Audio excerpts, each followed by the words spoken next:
Hey guys, Ron here. I got to thinking about it this last 24 hours, and I really think the one thing to grow your business the most right now is when you take when you think outside the box and you actually reverse engineer who your ideal customer is. And let me try to be a little bit more specific on that. What I'm finding out is that what you would think would be a customer, it usually is a customer. It's just not specific enough. In today's world, I'll give you an example. In real estate, I might go for people that are thinking about buying a house this year. That's somebody that's 6 to 12 months out maybe from buying, and that's not the ideal customer. Whereas somebody that's saying, I think I'm going to get out of renting in a few months because I'm tired of renting. I feel stuck renting. That's actually a much better customer because there's a pain point and they're ready to do something. If my headline is even more specific about how your lease is expiring in a couple of weeks, that's even better customer because the timing's even better and they're more likely to follow through. So that's just an example of how your conversion ratio would go up quite a bit by the time you get them on the phone, or by the time you get them to click on the headline or get them to do a call to action to make a phone call. This, I believe, is going to be true with anybody from realtors to insurance salesmen to attorneys to anybody that's good on the phone, that wears a suit, that's a salesperson, that knows their product, they know how to sell, they know how to close.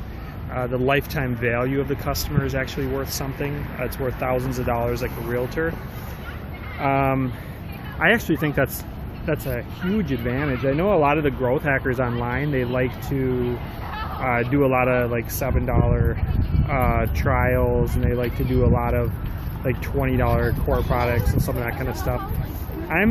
I actually really like the ones, the salespeople, such as the insurance salesmen and the realtors and the people that have been doing it for a long time, that have much more customer relations, and they have much more $5,000 to $10,000 products, or thanks for the hearts, or they're going to be making investing money with them in time and the relationship funnel and stuff.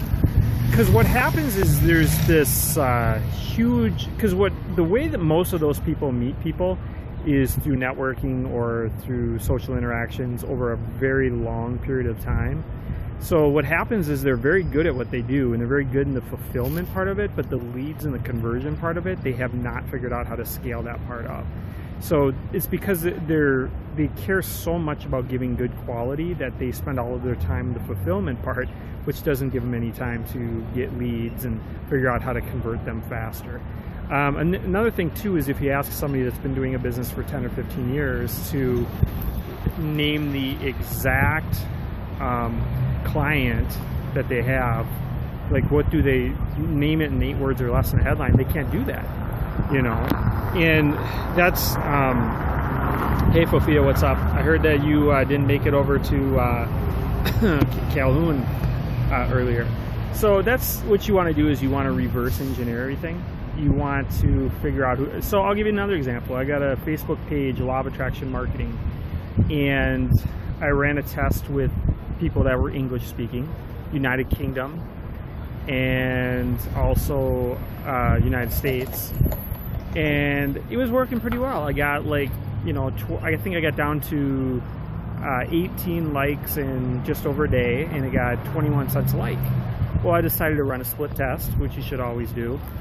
And I ended up with just the United States. I took out the United Kingdom people, and they did everything exactly the same. You only change one variable. That's the rule. You only change one variable. So I changed the one variable, and I took out the United Kingdom and just kept the United States. And I had a couple likes within the last 12 hours or so, and those are at like 51 cents a like right now. So you say, well, that's 3 times as much. Well, it's actually probably 8 to 10 times as much, because there's a chance that the United Kingdom people, were getting those for like 12, 13 cents each, and the United States ones were actually moving it way up. So when you do Facebook advertising too, you'll also notice how many variables there are. So you just want to keep eliminating the variables. You might have certain clients in certain cities, certain demographics, male versus female, certain age groups. Those are all things to keep in mind. I'll give you another example. In a lot of these malls, I noticed in the last couple of years that you saw a lot of smartphone cover cases for like 30 to 50 bucks, designer ones. It doesn't seem like a great use of $35 to $50, but at the same time, the people that are shopping for those have smartphones, and a lot of their smartphones are $300 to $500. So your demographic of people with smartphones are people that have $500 to spend on a phone. Well, if they have $500 to spend on a phone, they probably have discretionary income. They probably have $50 to spend on that. So just always know your market. One thing that's working for me is to grow people's businesses is to really reverse engineer who their clients are and work on the headline.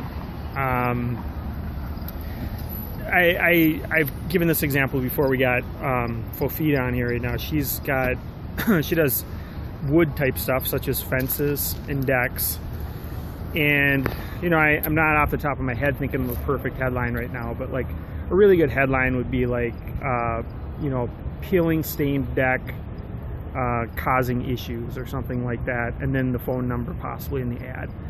You know, fence falling apart or something like that. These are pain points. These are so you can say stuff like $20 off on a fence today, but that's kind of like a positive thing, and like people aren't always looking to do the fence thing based on saving 20 bucks. You might even get more calls that way. You might even get people with just general interest, but it's the people who get to that boiling point where they just say, my fence is falling apart, my deck is peeling and it's embarrassing, I have people coming over. Something that happened to us when we were younger, there was our rotted deck. Rotted deck's a really good one. We had hole, kind of like the starter holes in our decks when we were growing up, when we were younger, and my mom was walking outside and her leg fell through the deck. And she like was stuck there for a little bit. She got out, but the problem was I think that temporarily hurt her for like the rest of her life.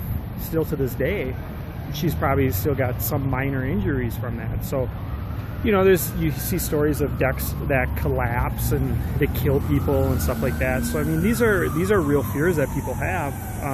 So it's just about it's, you know, it's always good to say, you know, 20% off, you know, or not 20% off, but $20 off if you get it. And the other here's another thing you can do too is you could do something where people do more of a maintenance thing, like spraying down your deck or painting your deck or some of that kind of stuff. And then what you do is you do those on an annual basis. And when the time comes around, when somebody needs you to actually fix their deck, they're going to think of you because they're going to have already worked with you a few times. That's just a way to keep in touch with them more often. So, but look more for the pain points, such as you know, like I do with the real estate, is tired of renting, have good credit. Another one that I'm thinking of using is stuck renting ? Escape with good credit would be another one that I'm testing. And then at that point, once you realize the headlines, then you just scale it up from there. You just go pay for advertising. At some point, you can probably pay for advertising, the Star Tribune and everything else. But it's pretty important to get the headline right. It really creates the framework in which they're going to be reading what you're doing. So that's where a lot of my time is focused. Here's also where this Periscope was inspired from, is, you know, having been online off and on, you know, 20 years, it's really not very tough to get all the metrics online. I can get the followers, I can get the email lists, the Twitter followers, Facebook followers, YouTube views. I've done all of that. I've done them all to the point where they're not that hard to do. And getting the leads isn't even that hard to do, depending on what you call a lead. So I can keep people busy and just, well, here's ways to get people to call you, or here's a way to return people on Twitter, or return the people on email. But people don't just want to be busy. I mean, they want to 80-20 their time. They want to be efficient. So here's what I do is you basically have to figure out how to better identify the customer, and it evolves over time with the 80-20, and then that's where you fine tune it and you do that with the headline.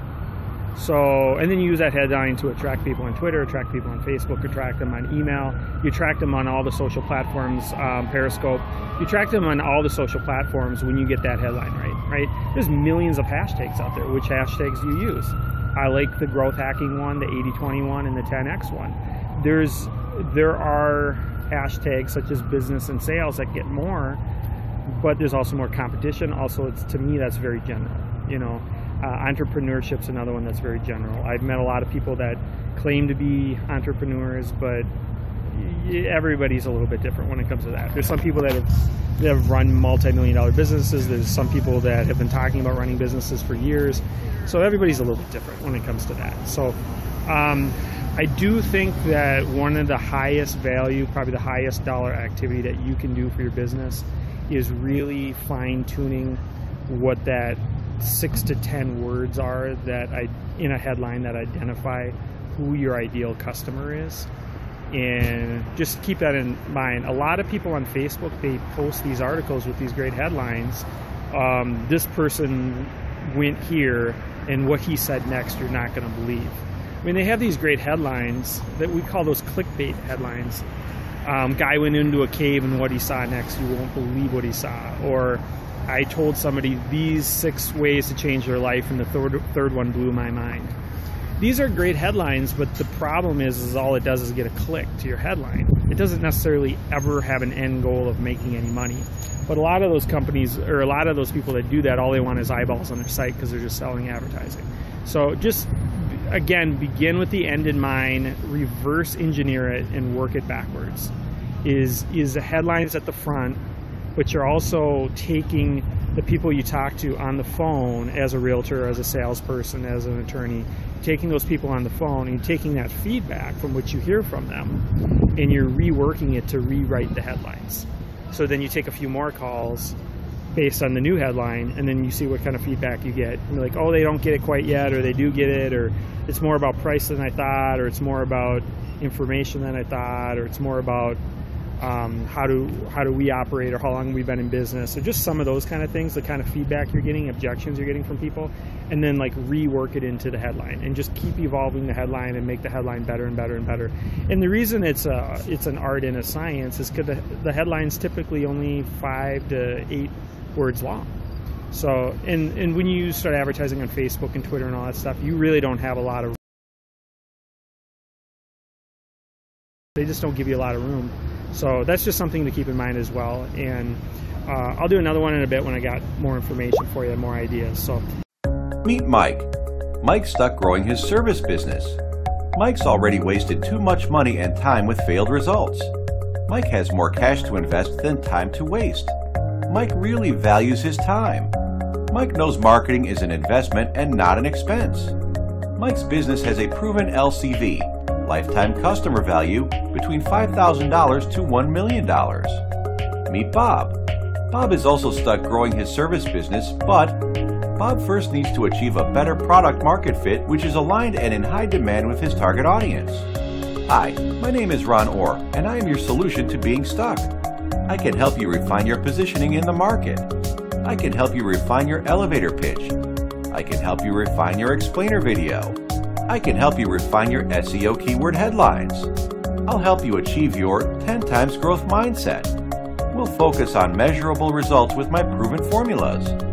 2 times traffic, 2 times leads, 2 times conversions, 2 times retention, 2 times frequency, 2 times traction, 2 times LCV, 2 times ROI. My skill set, which will scale your business, is A/B split tests, growth hacking, SEO, search engine optimization, the build, measure, feedback loop, optimizing big data, data-driven decisions, reverse engineering your LCV with math. Let's grow our ROIs together. What are you waiting for? Contact Ron Orr today, www.ronorr.com. Because your biggest expense isn't marketing, it's opportunity cost. You don't have the time to keep finding out that you don't know what you don't know.